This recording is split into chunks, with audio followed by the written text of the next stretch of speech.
कुंभ के स्नान में आप तो सभी जानते हैं कि कुंभ के स्नान में हर कोई स्नान करना चाहता है और हर कोई स्नान चाहता है और आस्था की डुबकी लगाना चाहता है। लेकिन क्या कभी आपने सोचा है कि ये जो भारी भीड़ जा रही है, आस्था की डुबकी भी लगाना चाहिए, वो भी ज़रूरी है, क्योंकि ये हमारे सनातन धर्म से जुड़ी हुई। लेकिन इसके साथ-साथ एक कहानी इससे जुड़ी हुई है, जो मैं आज आपको सुनाने जा रही हूँ। एक बार क्या हुआ कि भोले शंकर के मन में भोले शंकर और पार्वती जी बैठे हुए थे, तो माता पार्वती ने शंकर भगवान से कहा कि क्या ये सब जितने लोग कुंभ में डुबकी लगाने आ रहे हैं, सबके सब स्वर्ग में चले जाएँगे भगवान ये तो फिर से? तो माता पार्वती की बात सुनकर भोलेनाथ चुप हो गए और उन्होंने कहा ऐसा तो कुछ है नहीं, लेकिन आप तो कहते हैं कि जो आस्था की डुबकी लगाता है, वो सब के सब स्वर्ग में चले जाते हैं। तो भगवान शंकर ने कहा तन को गीला करना और मन को गीला करना एक अलग बात है। तो फिर भी माता पार्वती के मन में संशय बना रहा। फिर माता पार्वती फिर से सोचती रही तो भोलेनाथ ने सोचा क्यों ना मैं इनको प्रैक्टिकली ये बता दूं कि सही क्या है। तो भगवान शंकर ने कहा कि चलो देवी हम चलते हैं। तो शंकर भगवान जो थे, उन्होंने अपना रूप कोढ़ी का और ऐसे मतलब बहुत अच्छे नहीं दिख रहे थे, बीमार और कोढ़ी का रूप बना लिया और माता पार्वती जी को बहुत सुंदर बना दिया। अब माता पार्वती जी और जाकर त्रिवेणी के संगम के वहां जाकर बैठ गए। अब बैठ गए तो जितने लोग स्नान करने आते थे, तो वो जो माता पार्वती जो बहुत सुंदर स्त्री बनी हुई थी और भगवान कोढ़ी का रूप लिए हुए थे, तो माता पार्वती उनकी सेवा करते जा रही थी और जो लोग निकलते जा रहे थे, वो इतनी खूबसूरत महिला को देखकर बहुत किसी-किसी की तो नज़र भी डग रही थी। कोई तो सोच रहा था कि वाह! कितनी सुंदर महिला है और कितना कोढ़ी पति है, क्यों इसके साथ बैठी है, ये सब सोचते रहे।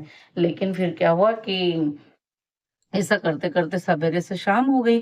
अब जो कोई आता तो कुछ पैसे दे देता, लेकिन कोई भी उनकी मन की बात नहीं समझता था।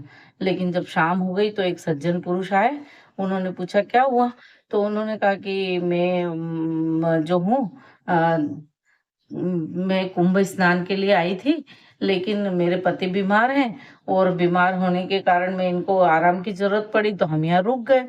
तो जो पहले लोग आए थे, उनको भी यही बात उन्होंने सुनाई थी, लेकिन उनमें से कोई भी नहीं रुका और सब आगे चले गए। लेकिन अब जो सज्जन आए थे, उन्होंने उनको बहुत दया आई। उन्होंने जो भगवान जो कोढ़ी का रूप लिए हुए थे, उनको उठाया और उनको उठाकर स्नान करवाया वहाँ जाकर कि चलो बेचारे स्नान कराने आई है और वो स्नान करवाया। स्नान कराने के साथ-साथ जो अपने साथ फिर उन खाने का सामान लाए थे, वो खाने का सामान जो सत्तू था वो भी खिलाया उनको और उसके बाद हाथ जोड़ मतलब उनका हाथ जोड़े और उन्होंने कहा क्योंकि वो तो जानते नहीं थे कि भगवान है, लेकिन उन्होंने अपना कर्तव्य समझा कि मैं स्नान के लिए आया हूँ और ये महिला बेचारी स्नान के लिए लाई थी लेकिन बीमार हो गई तो क्या हो गया मुझे इनकी सेवा करनी चाहिए, मुझे इनकी मदद करनी चाहिए।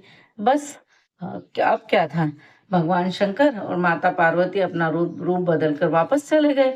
तो माता पार्वती को अब ये कहने की ज़रूरत नहीं थी कि शंकर भगवान को कुछ भी कहने की ज़रूरत नहीं थी कि कुंभ स्नान में स्नान करने से डुबकी तो लगानी है, ज़रूरी है क्योंकि ये हमारा आस्था का पर्व है।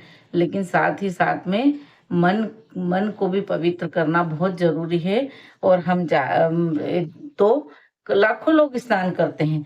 इस समय ये नहीं कह रही मैं भी स्नान के लिए जाऊँगी और जाती रही हूँ सिंहस्थ में। लेकिन जो है ये कहानी से हमें ये पता चलता है कि हमें मन को भी अगर हमें कोई व्यक्ति जिसकी मदद करने की ज़रूरत पड़े तो हमें ज़रूर मदद करनी चाहिए। और भगवान ऐसे भी कहा ही गया है कि भगवान उनकी मदद करते हैं जो सबकी मदद करता है, तो फिर क्यों ना हम सबकी मदद करें। तो यही था आज की कहानी का सार। इसका मतलब ये कभी कतई नहीं है कि हम स्नान के लिए नहीं जाएँ। हमें स्नान के लिए जाना है, पर साथ में जो रास्ते में अगर कुछ समस्याएँ आती है, कोई किसी को मदद की ज़रूरत है तो हम ज़रूर मदद करें। जय श्री कृष्ण, राधे राधे। जय गंगा मैया की, जय यमुना मैया की, जय हो त्रिवेणी संगम की, जय हो, जय हो, जय हो।